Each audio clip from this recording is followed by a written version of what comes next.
Hello, I am Shashi Ranjan from section 15. My roll number is 20 MT 321 and this is my DIY assignment 3.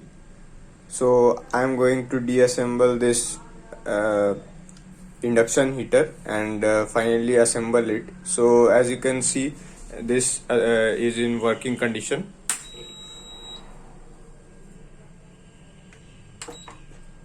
So you can see this is in working condition. So as you can see, I am disassembling this induction heater. So let us disassemble it. So I am opening the screw here.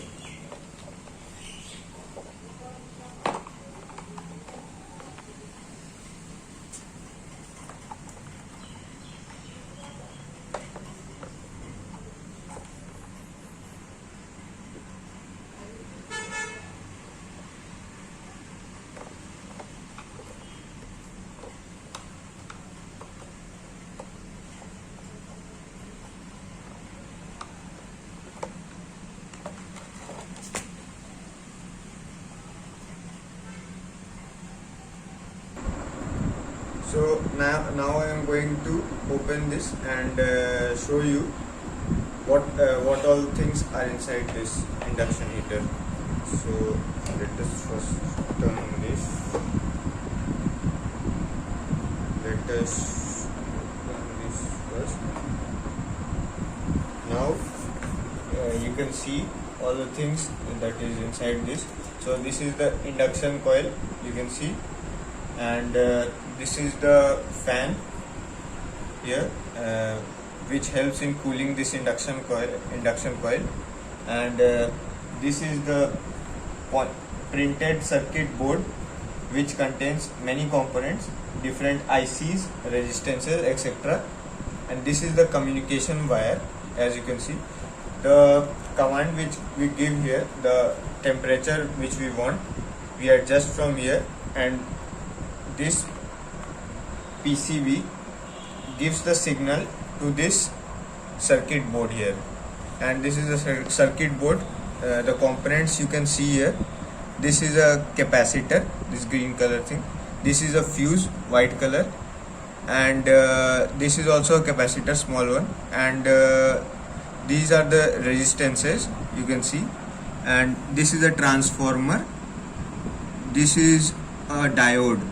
So these are the components, you can see. All the instructions we give here, this wire sends the instruction to this circuit board, and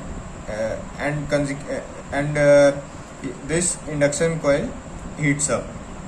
So when we this is the main power, you can see here the main power, and when the fuse is destroyed, the circuit breaks and no heating takes place.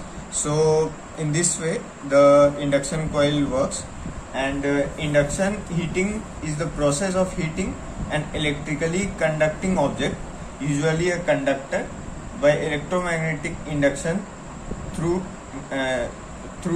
heat generated in the objects by eddy currents.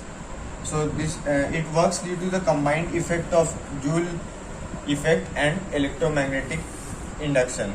So these were the components which we wanted to see here, and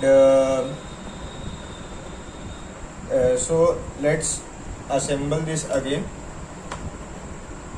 And one more thing I need to tell you, that this is the main power supply which through which 220 volt supply comes from here, and this is the main thing. So if the fan stops working, then this induction heater will not work properly.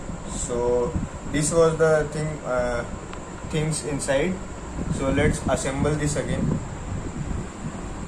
So yes, so you can see. So now we are fixing this induction heater. We'll let the screws inside, and we'll first match this screw with the hole here, and Yes, so now we'll tight so that fits well.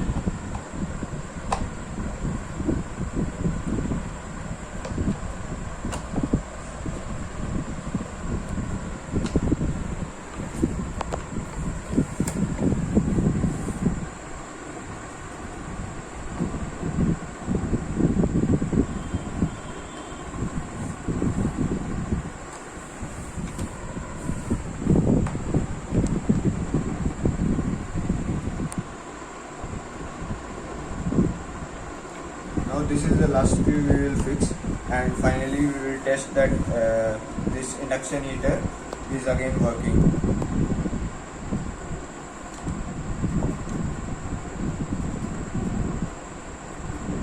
I think all the screws are fixed here.